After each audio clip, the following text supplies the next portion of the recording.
Anies Baswedan ngadi-ngadi halusinasi masa bilang Jakarta itu ibu kota ASEAN. Ya, begitulah yang disampaikan oleh para pengkritiknya. Sebenarnya kritik semacam itu justru menunjukkan kelemahan dan ketidaktahuan mereka bagaimana cara memahami retorika politik dan konteks kebahasaan dalam pidato kenegaraan atau diplomatik.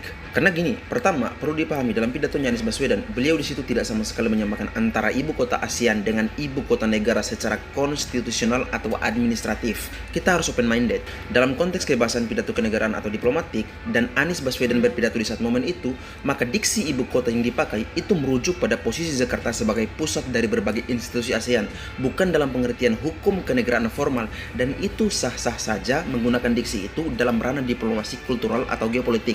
Jadi kita mesti cermat dalam menilai pidato seorang tokoh publik, harus paham holistik terhadap konteks diksi yang dipakai dan tujuan retorisnya.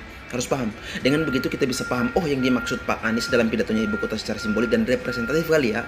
Kita bisa paham. Memangnya dalam pidatonya di situ Anies ngomong ibu kota negara ASEAN? Apakah beliau ngomong konteks dalam negara?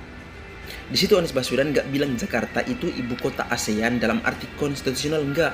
Yang dia maksud di situ jelas Jakarta adalah pusat aktivitas ASEAN dan itu fakta, bukan fiksi. Cuman kenapa Anies ini adalah orang yang paham konteks geopolitik dan simbolis diplomasi, makanya digunakanlah diksi ibu kota. Lagian memangnya sejak kapan diksi ibu kota itu hanya merujuk pada pusat pemerintahan suatu negara secara konstitusional? Sejak kapan? Ada ibu kota administratif, ibu kota diplomatik, atau simbolis. Ada. Artinya gini, dalam konteks regional, ibu kota ASEAN bisa merujuk pada kota yang menjadi aktivitas ASEAN. Maka penyebutan Jakarta sebagai ibu kota ASEAN dalam konteks simbolik adalah sah secara logika dan praktik diplomasi global. Lagi orang-orang yang nonton pidatonya Anies Baswedan pasti paham konteks ibu kota yang dimaksud Baswedan itu apa. Mereka pasti paham. Bukan cuma modal nonton doang di TikTok, terus reaction, terus cari di Google. Ya Allah.